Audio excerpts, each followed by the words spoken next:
Veronica played the violin.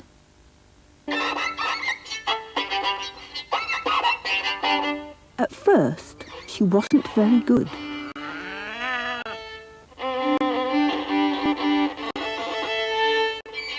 In fact, she was awful.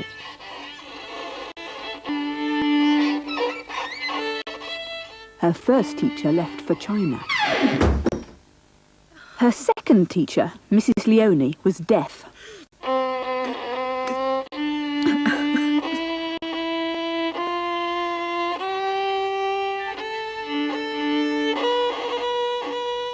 Mrs. Leone read sad stories and said, "Very nice, dear. You just need to practice a lot." Veronica did practice a lot because she was determined. It was terrible for the neighbours. "She is determined," they moaned. The practice made Veronica play better, so she practiced all the time.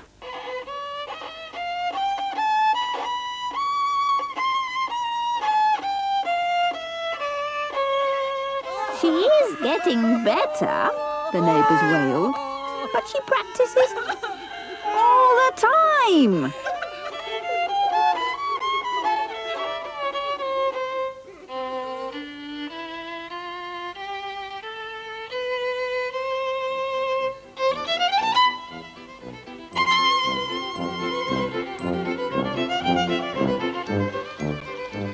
By the time her next birthday came, Veronica could play really beautifully.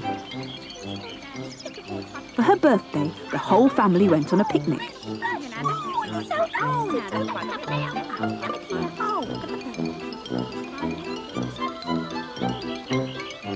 After tea, Veronica played the violin. It was her first concert.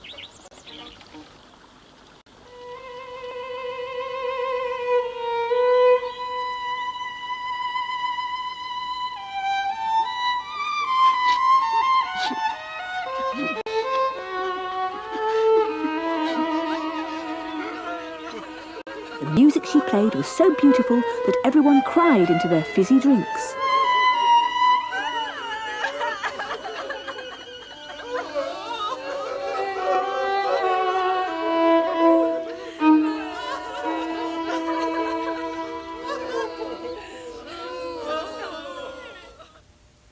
Not long after that, Veronica's headmaster asked her why she never did any homework. "I have to practice the violin," said Veronica, and showed him.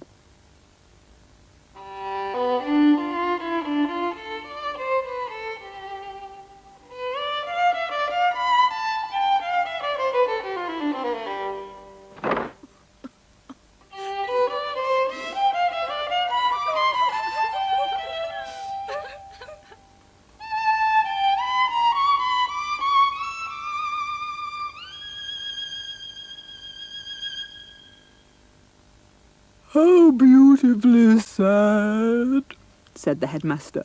"You must play at the school concert." Veronica played.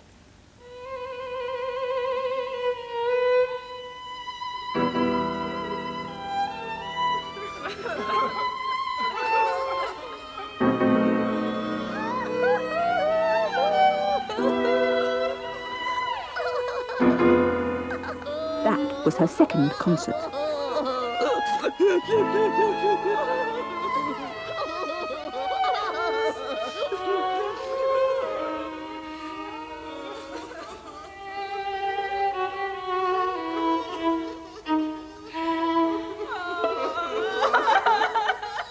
At the concert was a famous music man. The next day, he chased Veronica from school, shouting that he would make her rich and famous. "You're the best thing I've ever heard in my life. Please, sign your name on the dotted line. You're fantastic. Please don't run away." Veronica left school to become a star. Soon her records were being played everywhere. It seemed as if she could make the whole world cry.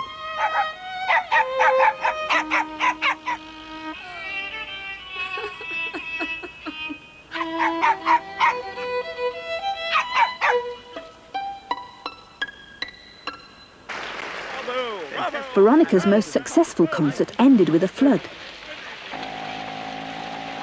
In fact, there was a storm at the time, but Veronica and her music were given all the credit. Then one day Veronica said, "Enough. All I've ever done is play the violin. I want adventure. I'm off to the deepest, darkest jungle." Please don't go. Oh, no, no, please, no. Sobbed the music men. Mamma mia. She's so precious. Please, no. Her mother wept too. "You'll be eaten alive!" she cried. Mothers always know best. "Don't worry. My violin can calm the fiercest beast," smiled Veronica. That afternoon, she went to the safari park to prove it.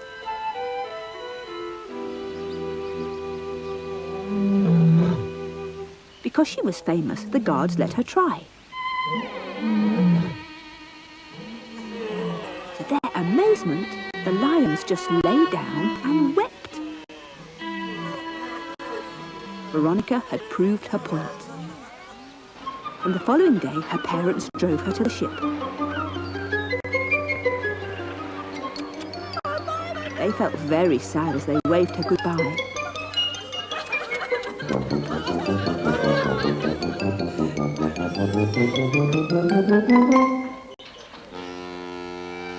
Veronica thought the voyage wonderful. And at night she played beautifully sad music to the moon. The ship's pumps had to keep going all the time.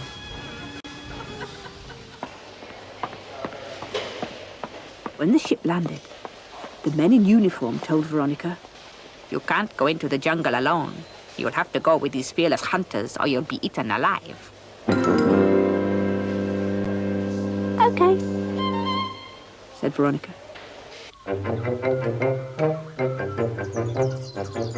For days, Veronica and the fearless hunters marched through the jungle. Not so very exciting, thought Veronica. She never once played her violin.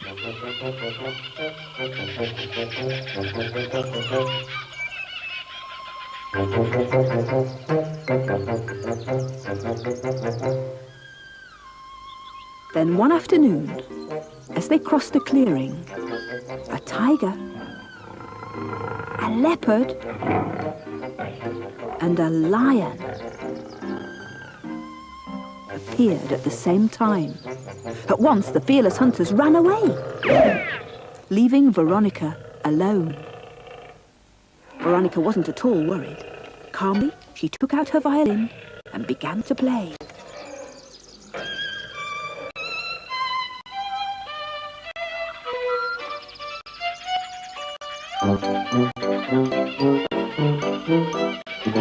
The animals stopped and listened, but they didn't cry.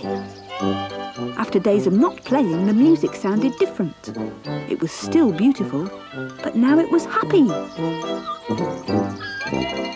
The animals began to dance, and other animals arrived and joined in. Soon the clearing was full of dancing animals. Great, thought Veronica. Enough of all that crying. When I get back, the streets will be full of happy, dancing people. At that moment, from out of the jungle sprang an old lion. With one giant bite, he ate Veronica.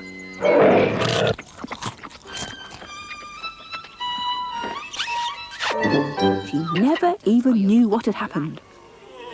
"What have you done?" cried the animals. "That was the most beautiful music we've ever heard." The old lion put his paw behind his ear and said, "What?"